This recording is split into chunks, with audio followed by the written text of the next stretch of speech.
Hi everybody, it's Georgia Rose from Zencuda. Thank you so much for joining me. I want to talk about a very intense energy that's coming in astrologically on Monday, June 14th, and that is the Saturn square Uranus energy. This has been the pivotal theme of 2021. It happened February 17th, happens June 14th, and then it happens again in December. And this has been the theme all year, and I've talked about this a lot on my videos for those of you who are following me and are fans of my work, and using it on your own soul journey, which I hope you are. So basically this energy, we've talked about it before, is the Saturn energy is your father. It's basically not your literal father in life, but it's the authoritarian figure, the patriarch, the structures in our lives, the masculine. Saturn is an energy that teaches us through hardship. It teaches us through deprivation or loss, because whatever is the running theme in our life that gets taken away from us or is a harsh lesson really is happening so that we respect that particular theme more, whether that's money or relationships or friendships or job or career or whatever this running theme has been in 2021.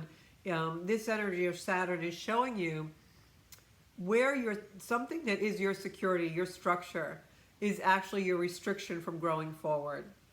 And so many times Saturn's energy will come into our charts and play on things in order to remove them or reenact or reactivate or reenact a situation again and again until we understand what the universe is really requiring of us. And most of the time that is a respect for the issue, a new perspective on the issue, and a future way that we will be operating within the situation of this issue differently in our future. So now Uranus comes in and squares this energy, which is a conversation of tension. It's an energetic tension when planets are squared. And squares usually bring a little bit of adversity, but the purpose of them is to help us overcome things in our life. Most of us grow the most spiritually when we have some kind of an adversity happen to us or a challenge, right? That's when we have our biggest and highest growth. Uranus also teaches us, but Uranus is known as the Great Awakener. It teaches us through innovation, revelation, illumination. It's very much like electricity, where you may be in a dark room in a storm and lightning will happen, and all of a sudden you have really good clarity about where everything is in that moment of illumination. So that lightning actually helps us during a storm to see, but of course it can also be threatening and cause harm. That's really the planet Uranus. It comes in and it does sudden, quick, unexpected change in our life, and it's doing this so that we bring ourselves to a higher octave. So these two planets together can bring some really unexpected change or some collapse of things that we thought were our security, the structures in our lives that are our foundations sometimes, that really have, kind of outlived their usefulness. And now we really are meant to go to a different place, a higher octave, a higher plane. But this particular thing that we cling to so much thinking is our structure is not allowing us to get to that higher plane. So that's really the Saturn-Uranus energy that's been playing out throughout this whole year. And you'll see that being played out in global things. You'll see it being played out in society, political, racial, ethnic, and then in our own lives, in our situations, in our relationships and things like that. But this is not, although this may be a harsh energy and sometimes can be an intense energy as we are going through the transition and transformation that is required for us, it's also an energy of renewal, revitalization, innovation, invention, as we reinvent ourselves and reinvent the way we handle certain things. And I think that's really evident that we see that in the political arena.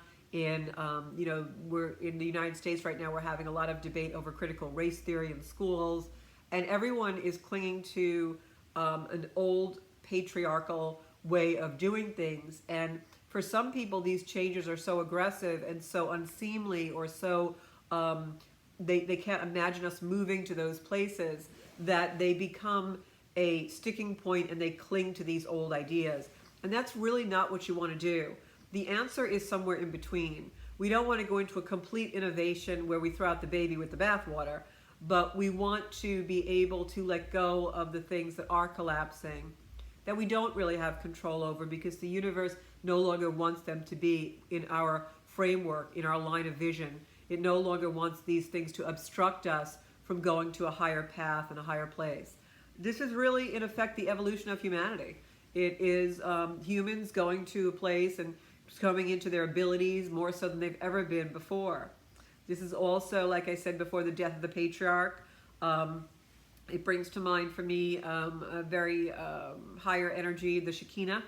And Shekinah is a goddess that is there to bring in more of the feminine into patriarchal things. For instance, when I was a little girl, God was always thought of as a father, God the Father, the Son, right? He was a male energy. People thought of God as a male. Now people just think of God as an energy.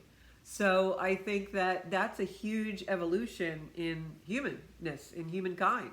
And we'll see more and more things like that occur. So if we drill this down into our own life, what is this really about? Put very succinctly and shortly, this is about, I'm going to give you an example. This is about you being your own authority. And how do we really make change in our life? If you're making change in your life based on a conforming thing, or based on a conditioning, based on someone telling you how it's supposed to be. Just like I was brought up with the idea God was a man. God was, Jesus was a man who was God, and God was the Father. I was brought up with that idea, and now I don't believe that. I believe that God is an energy. So using that analogy, where is it in your life where you have formed foundations because someone told you that was the way it was supposed to be? Where are you now still forming foundations and conditioning because somewhere along the line you were told that? Another example is time, right? As humans age older and older, and many people live to be 90 and 100 years old. So that element of time that we've been taught, what is really middle age? What is really elderly? What is really senior citizen, right? What is time? Time was taught to us as children in school with a clock that man invented that was a perception completely of man. So what really is time? What age are you? What number? Well, it's what you feel. It's all relative to being your own authority.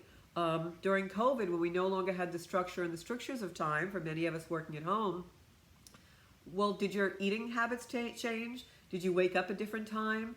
Because you no longer had society dictating to you what time was.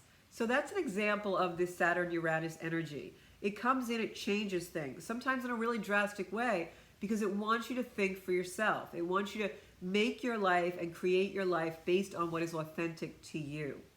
Many times we'll see a meme or a post on Facebook or YouTube or wherever, and it'll always say, happiness is a choice. And everyone will share that because it's so true, and oh, it's so true, this is going to empower me and everything. And that's really great. But if you're walking around thinking happiness is a choice, that only gets you so far. The real work starts when you think about, well, what is happiness to me? What do I have to do to actually feel that bliss, that euphoria, that passion for my life that I've been striving for? What do I need to move out of the closet? And what do I need to put in the closet? What do I need to sweep off the porch? And who do I need to bring onto the porch? And what do I really want to be doing every day in my life? That's the choice. It's not just putting up the meme and saying and parroting and thinking like everyone's thinking and following the gurus who say all the cliches. It's doing the work. It's going home, closing your front door, and being your own authority. As Saturn breaks down and collapses many of the things that we have given away our authority to. Even social media, in effect, right? It controls us, it censors us.